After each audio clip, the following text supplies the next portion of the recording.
A gente volta agora com imagens aéreas da TV A Crítica para saber como é que está a movimentação pelas vias de Manaus. Vamos dar uma olhadinha? Bom, a gente está vendo imagens agora no finzinho da Avenida André Araújo, chegando ali no complexo viário Gilberto Mestrinho, conhecido aí como a rotatória do Coroado. Então a gente vê um trânsito muito bom no André Araújo, nesse sentido ali da rotatória do Coroado. Agora que as imagens estão se aproximando, a gente consegue ver melhor o Gilberto Mestrinho. Ali à esquerda, o fluxo segue para Rodrigo Otávio, em direção ao FAM. Já à direita, seguindo ali para Efigênio Salles, também um trânsito bom. Mais abaixo do vídeo, o trânsito segue para Alameda Cosme Ferreira, em direção à Zona Leste.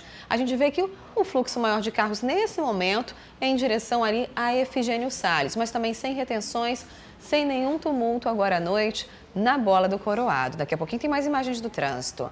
E a morte de mais um ciclista ontem à noite na Avenida Grande Circular, no Jorge Teixeira, traz o alerta e a revolta de quem anda de bicicleta na cidade. Por conta do acidente, um grupo está reunido neste momento para uma manifestação pela paz no trânsito. Quem está acompanhando a mobilização é o repórter Danilo Alves e é para lá que vamos ao vivo. Boa noite, Danilo. Depois de mais uma vítima, pois é, Amanda, nós estamos aqui na rotatória Gilberto Mestrinho, mais conhecida como a rotatória do Coroado. Nós estamos aqui nessa manifestação, mas antes de mais nada, vamos falar um pouquinho sobre o acidente que aconteceu ontem. A gente conseguiu confirmar o nome da vítima, se chama Wilson Alves dos Santos, ele era pedreiro e tinha 27 anos. Ontem aconteceu o acidente por volta das 18h50 na Avenida Altasmirim, ali próximo à rotatória da Grande Circular, na Zona Leste de Manaus. Foi, de acordo com o Manaus Trans, foi um ônibus alternativo que atingiu esse homem. Infelizmente, ele acabou morrendo na hora. Depois dessa situação, os grupos como Pedala Manaus e outros grupos que são de organizações a favor das pessoas que andam de bicicleta no trânsito, fizeram essa manifestação. De acordo com eles, é a quarta Ghost Bike, que é aquela bicicleta branca que eles colocam nos postes aqui da cidade, que eles já instalam aqui na cidade por conta da violência no trânsito. E é justamente hoje que a gente vai falar com mais uma situação dessa, Infelizmente, a gente vai falar com o Paulo Cordeiro, ele que é coordenador aqui do Pedala Manaus.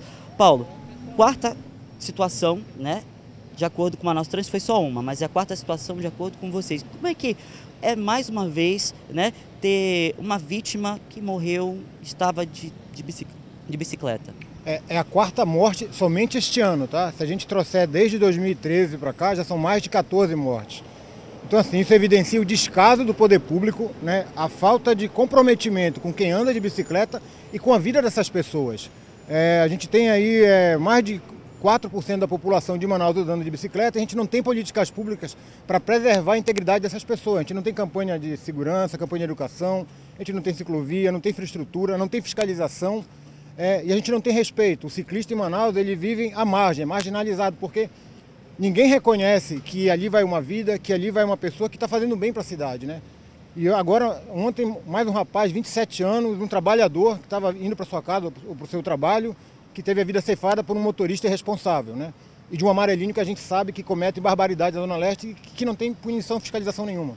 É verdade, olha só, ano passado, de acordo com o Manaus Trans, foram apenas uma morte, mas de acordo com, aqui foi 4 mortes, porque em agosto desse ano, um outro menino, Elias dos Santos, ele acabou sendo arrastado por um caminhão lá na Avenida de São Jorge e morreu no hospital, por isso que o Manaus Trans não confirmou. A gente vai mostrar agora imagens no drone aqui da TV A Crítica, o trajeto que vai acontecer. Eles vão sair daqui da rotatória do Coroado, seguir até ali a Altasmirim e até a parte ali do acidente, que aconteceu a situação, e lá vocês vão colocar a Ghost Bike?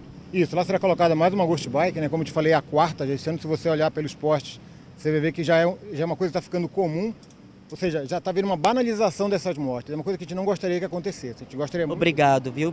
Então, justamente é isso. A ideia é conscientizar as pessoas do problema que da situação do caos que é o trânsito e mais, infelizmente, mais esse caso violento que aconteceu aqui em nossa cidade. Amanda? Muito obrigada, Danilo, pelas informações. A gente espera mesmo que esse alerta sirva para todos, motoristas e também para os próprios ciclistas. Muito obrigada pelas informações. E técnicos administrativos da Universidade Federal do Amazonas anunciaram que vão entrar em greve a partir da próxima segunda-feira. De acordo com a coordenação do movimento, apenas o hospital universitário não vai paralisar as atividades. A decisão foi anunciada hoje. Nem o sol afastou os servidores da UFAM. Eles se reuniram hoje em frente à universidade para votar durante a Assembleia se haveria ou não uma greve. E para todo mundo já ir pensando se nós vamos fazer de ocupação ou de esvaziamento. O motivo é a PEC 241, que estabelece um limite para o aumento dos gastos públicos pelos próximos 20 anos. Nós não podemos aceitar isso, porque na nossa avaliação, essa PEC, sendo aprovada, será o golpe final na vida das universidades públicas federais. Com apenas uma abstenção, os servidores decidiram pela greve, que começa já na próxima segunda-feira, dia 31, sem data para terminar. Um mês depois de ser convocado para prestar esclarecimentos sobre o setor da saúde no estado, o secretário da Suzam foi até a Assembleia Legislativa. Pedro Elias respondeu às perguntas dos deputados sobre denúncias que envolvem a rede estadual da saúde com a Operação Maus Caminhos, que desarticulou um esquema de desvio de verbas da secretaria. Os parlamentares também questionaram sobre os excessos de contratos com empresas terceirizadas e o pagamento atrasado de funcionários. Foram 2 horas e 10 minutos de sabatina. O secretário estadual de saúde respondeu aos questionamentos de 7 dos 23 deputados presentes na sessão.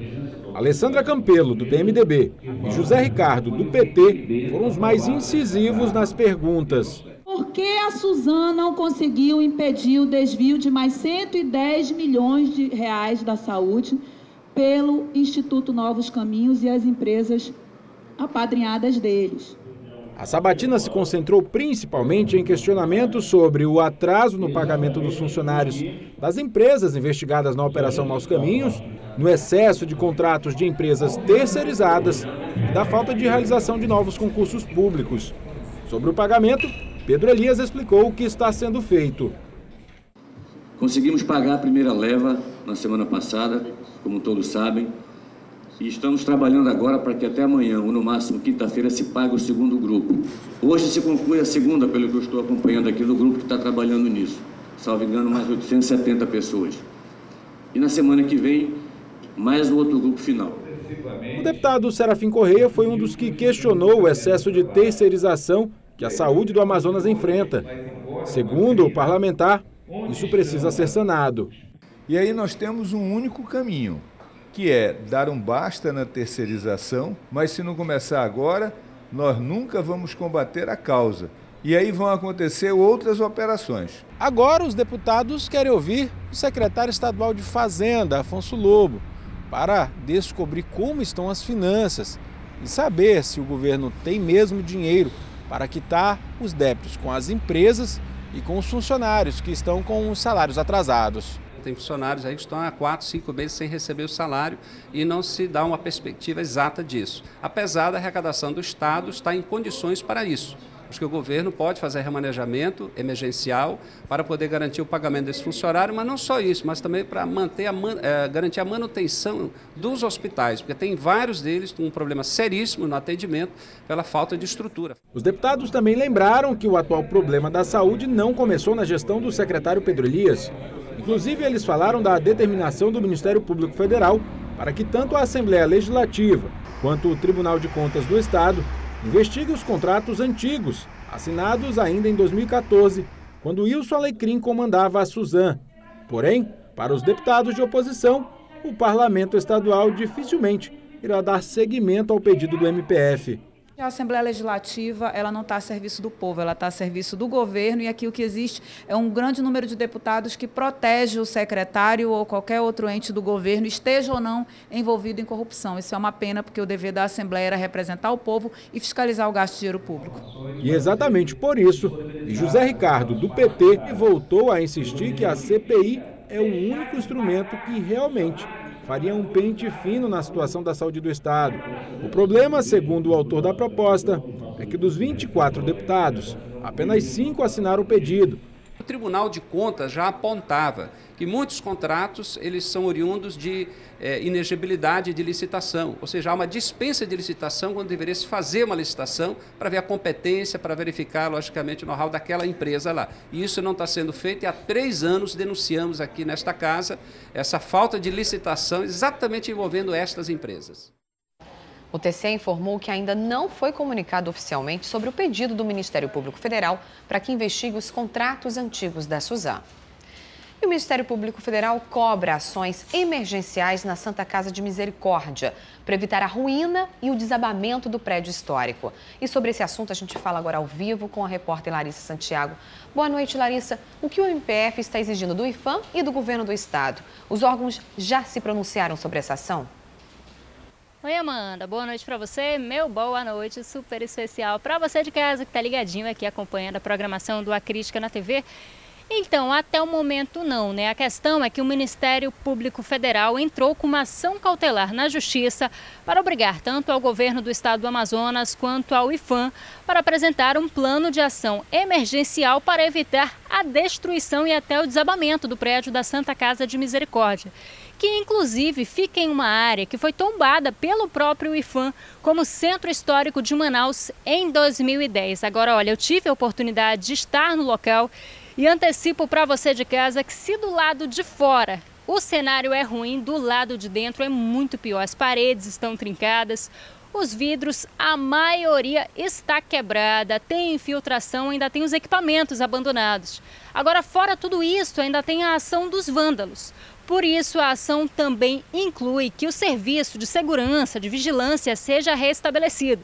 Serviço esse que está suspenso desde o dia 3 de agosto. Por isso, esse plano de ação emergencial deve ser apresentado em até 10 dias. Plano esse que deve constar, inclusive, um cronograma para execução de todas as atividades. Caso contrário, vai ter multa de R$5.000 por dia. Amanda. Obrigada, Larissa, pelas informações. Daqui a pouquinho a gente volta a conversar com você. E acompanhe agora a agenda dos candidatos a prefeito para amanhã.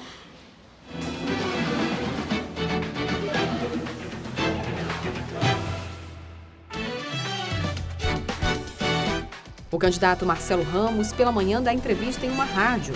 À tarde, grava programa eleitoral e faz caminhada na Zona Sul. À noite, ele participa de reuniões na Alvorada e no Jorge Teixeira. O candidato Arthur Neto não enviou a agenda até o fechamento desta edição. E agora vamos voltar a ver as imagens do CIOPS para saber novas informações do trânsito em algum outro ponto da cidade. Vamos agora dar uma olhadinha então na Avenida Djalma Batista. A gente está vendo imagens ali próximo ao cruzamento com a Avenida Rio Negro, entrada do Conjunto Eldorado. A via da direita segue para o bairro, a da esquerda em direção ao centro. Então a gente está vendo aí trânsito bom nos dois sentidos da Djalma Batista. Na direita em direção ao bairro, um pouquinho mais de retenção logo ali à frente, mas nada que signifique um congestionamento grande agora à noite na Djalma Batista, nesse trecho ali próximo ao cruzamento com a Avenida Rio Negro. Daqui a pouquinho tem mais trânsito para você.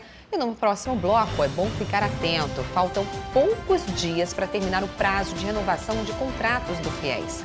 E vamos falar também da crise que afeta até a produção de tijolo no Amazonas.